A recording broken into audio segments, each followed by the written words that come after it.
Hey, this is Meredith Elliott Powell, and you know what time it is. Well, it is actually 8:01 Saturday morning. My fault. I was having some computer issues this morning, but it is time for a Sales Logic, the show where we dive into the strategies, discuss the steps, everything that you need to know to sell more effectively. I'm hanging out here with my partner, Mark Hunter. Mark, looks like you and I both are in our offices this morning. We are both in our offices this morning, but you know what? I have a feeling there's still going to be a lot of work being done today, regardless of where we're at. So, hey, we got a great show. We're going to be talking about mastering the inconsistent sales cycle. In fact, it kind of picks up on where we were talking with the Sales Logic Mastermind group on Thursday. And you know what? I'll throw the link in if people want to join, because I'll tell you what, great program. Yeah, it is a great program. We were having a great discussion about how to hit your sales goals and really how to achieve everything you want to achieve in life. All right, I'm going to hit the intro. We will dive in and jump into this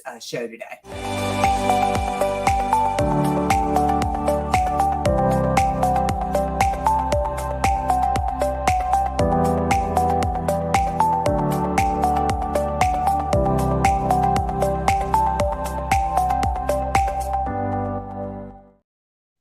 All right. Once again, it is time for Sales Logic, a show where we dive into all these strategies, discuss the steps, everything that you need to know to be more effective. Here's how the show works. Every week, every single week, no matter where Mark and I are in the world, we come to you at 8 a.m. Eastern on Saturday mornings. We start the show off with a question from you, the audience, and I got to admit it's my favorite part of the show. If you ever have a question, just go to saleslogicpodcast.com, shoot us the question, or just reach out to either Mark or to me as well.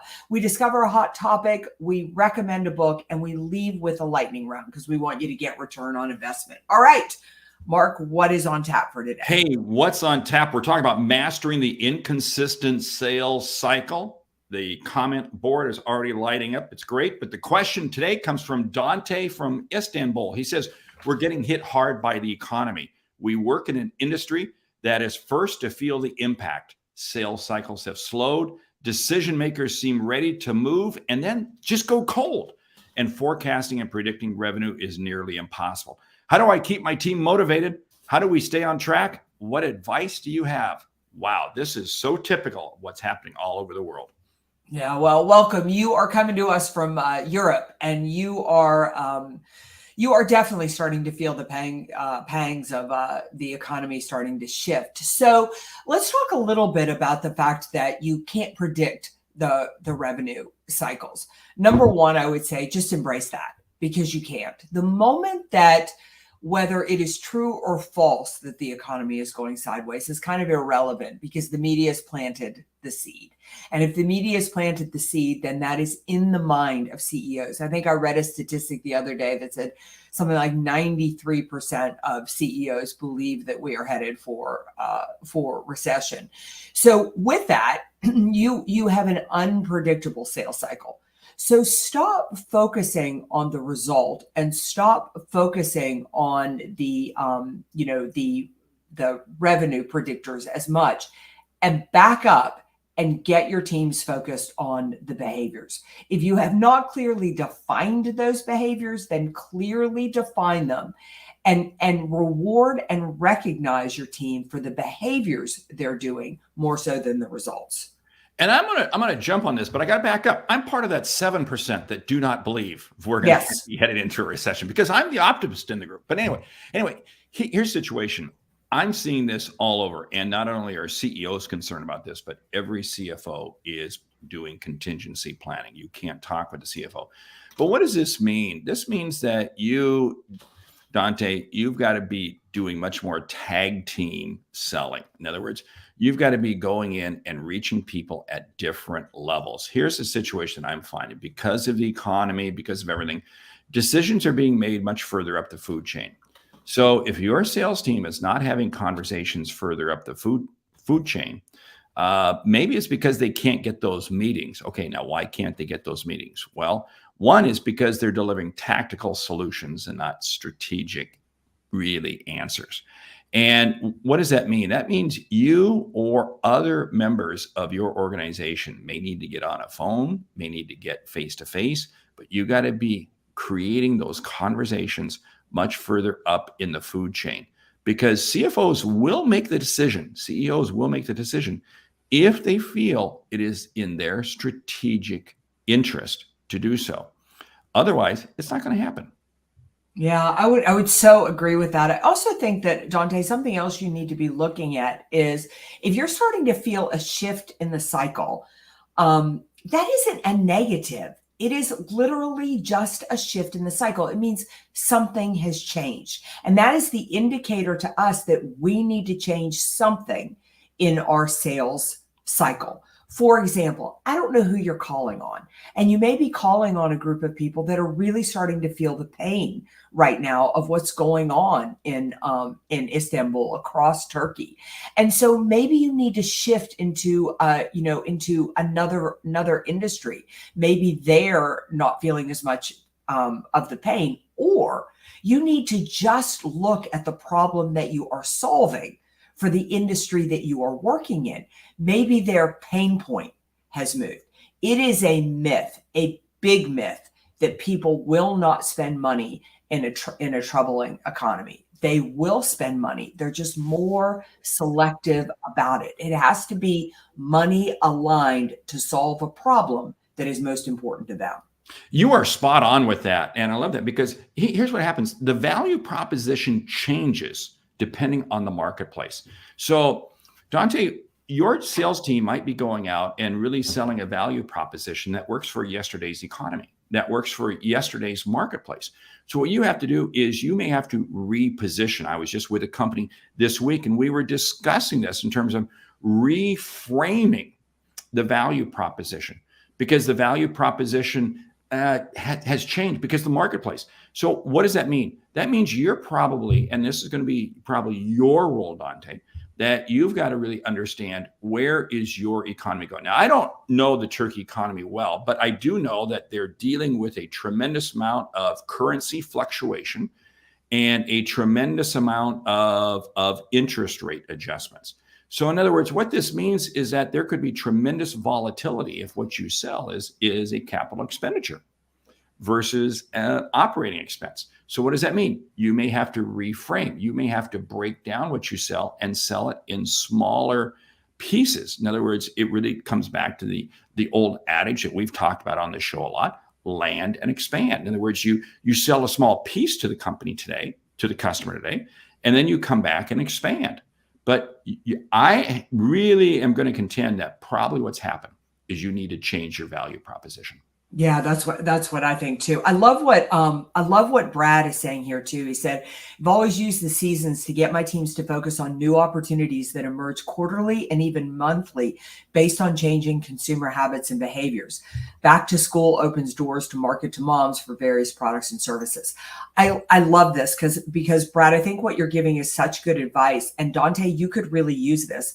I mean, Mark and I are filming this episode in August of 2023. We're headed into fourth quarter. Fourth quarter is such a great time to reach out to people and say, what money do you have left in your budget this year? What do we need to do to help you, maximize, what is left in that budget and how to make that work? Maybe you have clients that need a tax write-off or something like that. But sometimes you need to invent the market for them because they're not thinking about the market, which is kind of what Brad is talking about here. I want to switch gears a moment though and talk about the fact of, Dante, what's the energy level and what's the mindset of your team? Because if they are walking into the marketplace thinking the economy is struggling, thinking that they feel a little bit defeated, that energy is coming off of them big time. If people smell worry on them, they don't want to deal with them, because here's what happens in the psyche in an uncertain economy. I am fearful. Therefore, if somebody like Mark shows up and he's confident and he believes he can help me, I'm attracted to that. Dante, if any of your salespeople are showing up and they're fearful a little bit, people don't want to deal with that because we don't want to be around people who are worried about the marketplace. This goes right back to that whole a belief that I've held for years. Your belief going into a sale determines the results you get coming out of it. Mm-hmm. I mean, it is, your mindset is so real and so there. And because think about this, if customers are having issues, if customers are having a difficult time, do they want to talk to other people? Do they want to commiserate in the mud? No, they want solutions.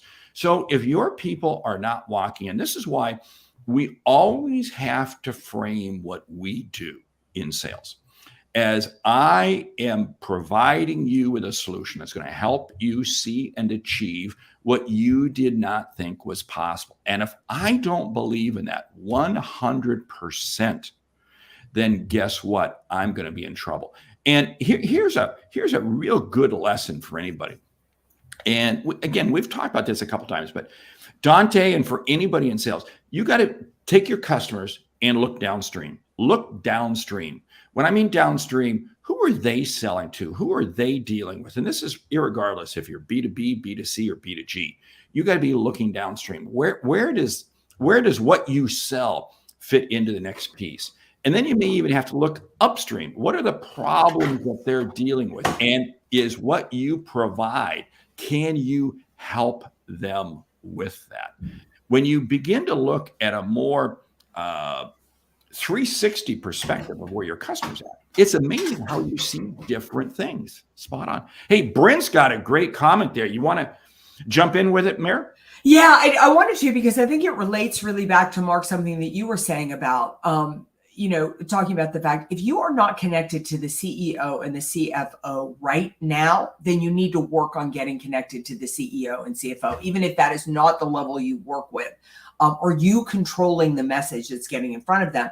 And what Bryn Tillman is talking about here, and if you do not follow Bryn, you should follow Bryn. I don't know anybody who knows more about social selling truly than she does. But what basically she's saying in this comment is, go to your contacts on social, figure out who knows who, and how can they connect you and help you get in the door. Leverage those connections and that relationship, because I can try to get to the CFO or the CEO, but if Bryn knows them and she can make that connection, I get to walk in on her reputation. I also want to weigh in on what Shannon is saying here, because I love it. Helpful to align solution to helping customers save money or make money. Their biggest fear when the economy goes wherever it's going, they need to cut expenses and they need to generate revenue. And if you can connect your product to doing either one of those, you have just increased your value proposition tenfold. So well said, Shannon. And Shannon, many times to get to that, you got to step outside. You've got to really understand how that business operates. Because again, so many times there are solutions. One of the big things that I find, it goes back to something you talked about earlier, Mary, you're talking about tax write-offs in end of the year and so forth. I'm amazed at the number of salespeople who I run into that they're selling to companies. Maybe they're selling at the enterprise level, or maybe it's just a smaller company, but they're publicly traded. And they haven't read their annual report, the customer's annual report. They haven't read the documents. They don't even know what the customer's financial year is. We think it's a calendar year. It's amazing the number of companies that their fiscal year does not line up with the calendar year. Jeffrey comes in with a great comment. I always love to prospect on clients when they agree there is not a current project or they have nothing to buy. The reason is it allows me to learn about their business and focus on questions. See, this is digging your well before you need the water, to quote Harvey McKay. Yeah. You absolutely create the opportunity, but before it's there. Yeah, I am not even going to try to pronounce your name. I so apologize. I would just decimate it. But I love what you're talking about here with the team composition, because Dante, I think this is such good advice for you. Whenever I go through a series of losing deals, like I cannot get things across the finish line, it's so helpful for me to kind of pull all of that together and try to figure out why I'm not. Like, listen to the feedback. Why am I getting turned down? Why isn't this working? All the clues will be in there, because Dante, I think one thing that you should do is forget about selling right now and just go out and talk to customers. and really, really listen. It speaks a little bit to what Jeffrey was talking about. Take the time to do the research and to listen to people. I believe the path to growth and profitability is through the customer conversation. And that is asking questions, please, people. I'm amazed. I'm shocked. Again, this week, I had a chance to sit in on a sales call remotely and then look at the follow-up. And it was amazing. It was all blather, blah, blah, blah, blah. Here's what we do. Here's what we do. And when the customer opened the door to kind of share about other things, the sales team did not jump on it. And we spend, this is a salespeople, this is a problem we all have. We spend so much time developing the presentation that we want to share. We really should be spending a whole lot more time developing the questions we want to ask. It's not the presentation. It's the questions. It's the questions we need to be asking. That's how you're going to find out where the customer is going. When we talk about an inconsistent sales cycle, well, guess who's going to tell us the answers? It's the customer. John, great comment. During difficult selling times and time of transition, the buyer's looking for certainty. Yes. And the way you do that is by asking the questions to understand where their needs are at. You know, I tell you what, when you're able to demonstrate confidence and competence with your customer, it's amazing how they'll respond.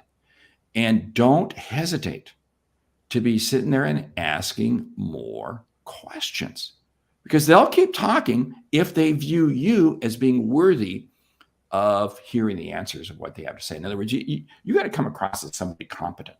Yeah, I love the fact that John too is making sure you take the ownership and responsibility that you're in front of the decision maker, because more often than not, especially Dante, if you're in an environment where people are tightening their budgets and stuff, they tend to pull back authority from people who have had it before, and you can't always trust that you're in front of the decision maker.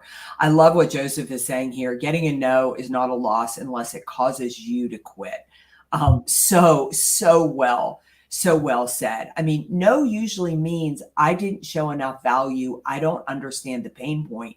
It's a signal to me that something is wrong from the approach that I'm taking. Maybe I chose the wrong prospect. Maybe I don't understand the pain point. Maybe I didn't go at this correctly, but it's information. It's not an end game. You know, it's so interesting. I recall the rule of seven. Now, the rule of seven applies in financial services and a whole number of it. But the rule of seven is you take any comment that a customer makes and you drill down 7 times. You drill down 7 times. And you could say it's an obnoxious exercise, but it's not, because what you're doing is you're absolutely getting down to the core of the situation that the customer is looking for. And again, what are we charged with doing in sales? We're charged with understanding what is the ailment that the patient has. We're the physician. We're the physician. And it's our job to understand what the ailment is. And we can't understand that ailment unless we take the time to ask questions. So the inconsistent sales cycle can become consistent if we're willing to go deep enough in understanding. Hugh comes in with a great comment. The research is critical. Yes, and make sure you align yourself in conversation with the right person. Exactly. This whole thing. I'm not going to find out the information I need regarding a company to really make a good capital expenditure decision if I'm talking to procurement. I've got to get further up the food chain. You've got to be making sure that your conversations are with the right level. Hugh, you are spot on with that. Yeah, I think it's, getting further up the food chain can be tricky too, right? I mean, it's, there you are, you're talking to the purchasing agent, and all of a sudden you realize you really need to be talking to the CEO or somebody in a C-suite position. And that can be difficult because you don't want to insult the person that you're talking to. So the way that I always like to approach that is I always, like to say, this has been so fantastic. I know you're going to have to sell this up the food chain. I'd love to help you do that. Let's work together to do that, in making it a partnership and not going above them, but going with them to the next level. That's so key, going with them. And you don't need to go around them. It's your job is you're going to actually elevate them by getting more people involved. That's why I love to ask the question, How have you made decisions like this in the past? I love asking that question because I want to listen. I want to hear. I want to hear names of people. I want to hear departments. I want to hear processes that they go through. And what does that do? It begins to give me the signals of where I need to go in the organization. But it goes back to a comment. I can't remember who made it. We got so many comments this morning. It's absolutely terrific. But it's about having enough conversations with enough people. Yeah. And don't think you have to wait till you have something to sell to go have that conversation. You go have that conversation. Wow, we've been having a great conversation this morning. And hey, way up at the top of the scroll is the link to join us in the Sales Logic Mastermind group. Maybe what I'll do is I'll pop it in here again here, but really do want to encourage you to participate in it. Check it out. We would love to have you in it. But hey, we got to jump on. We got to jump to the book.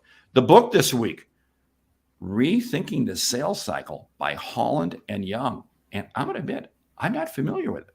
It's a great book. It came out a while ago. We'll have everything in the show notes. But in essence, what Rethinking the Sales Cycle is about is a lot of what we're talking about today. Is the fact that, first of all, just embrace an inconsistent sales cycle.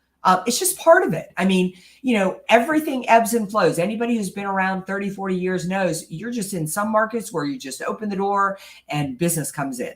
Sometimes it's a little bit more challenging. And rethinking the sales cycle is about constantly upgrading, redesigning, and how you go about upgrading and redoing your sales cycle. So it's a different shift. And Dante, I think it would be a great book for you all to read as a team. I'll tell you what, you said something great there. Inconsistent. That is the consistent. I mean, if things were so consistent and so easy, would they need salespeople? Right. No. We earn our keep because of the challenges out there. Michelle, love your comment. Yes, love having you part of the Sales Logic Mastermind. Thank you for joining us. Okay, are you ready? Let's do the lightning round. Lightning round. Top 10 ways to be consistent in sales. Go. Number 1, define your behaviors. Know what you're going to do day in and day out and do it. 2, when you define your behaviors, make sure that you've got the positive mindset that you can make a difference with your customers. Yeah, if you're going to be consistent in sales, you need to use your CRM. Number 3. Number 4, establish more contacts in your existing customers. And this is existing customers you're selling to and prospects. It's going to take more contacts, more touches. Yeah, I would say get really clear on what the accountability is going to be and to whom you're going to need to be accountable. Number 5 or number 6 or 7, I don't know where we're at, but it's all about, hey, always be looking at your value proposition. Where is it shifting in the marketplace? What adjustments do I need to make? Now, it's not making adjustments just for the sake of making adjustments, but you're making it because the marketplace is driving you to a different position. Yeah. Number 7 is, I would say, adjust your behaviors.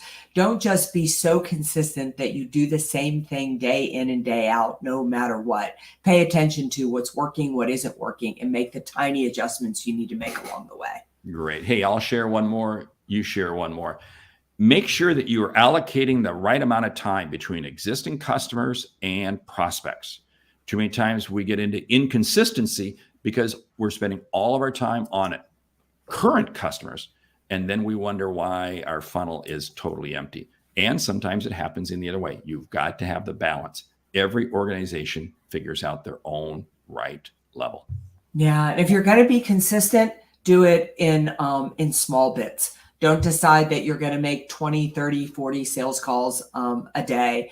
Back it up. Do it something that you can do day in and day out that is manageable for you. Consistency happens because it is something that does not seem overwhelming, but at the same time is enough that it's effective.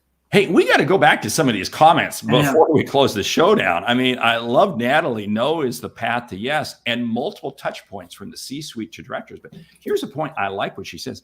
Each level has a different pain point, and asking the questions is so important. See, this whole thing, no at one level of the company means one thing. No at a different level of the company means something different. And in all cases, you have to remember that no is only a moment in time. It's not permanent. So I love that comment, Natalie. Jeffrey jumps back in here. Super simple sales advice on cycles. Keep swinging the bat. Yes, yes. I mean, again, what I see happening, and I'm sure you see it too, we all see it. When times are tough, it's people wind up shutting down. And then you wonder why you're in a funk. Well, you're in a funk because guess what? You've shut down.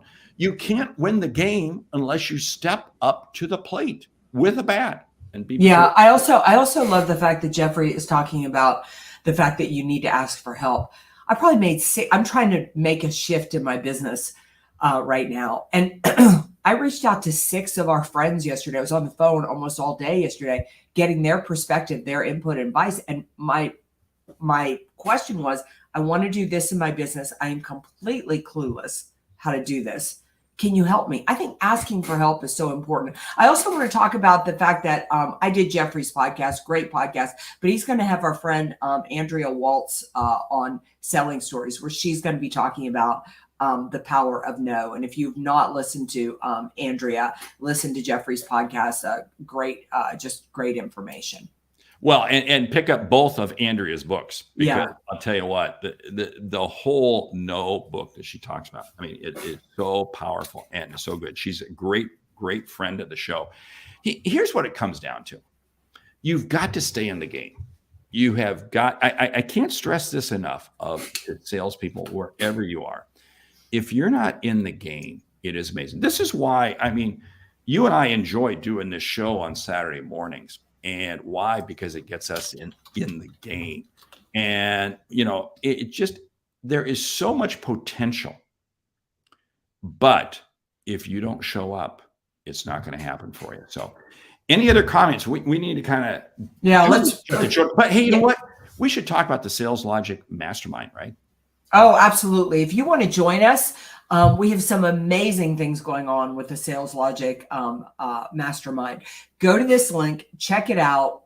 Great group of people. And what we're really focused on is holding each other accountable, continuing to learn skills, pushing our sales to the next level. And we would love to have you as a member. Yeah, we had a great call this week with the people that are in it. And man, we got some cool features that are rolling out over the next several weeks in it. So yes, get part of it. Hey, with that, we want to say thank you for listening to Sales Logic this week. If you like what you hear, subscribe, rate, and review the show on your favorite podcast app.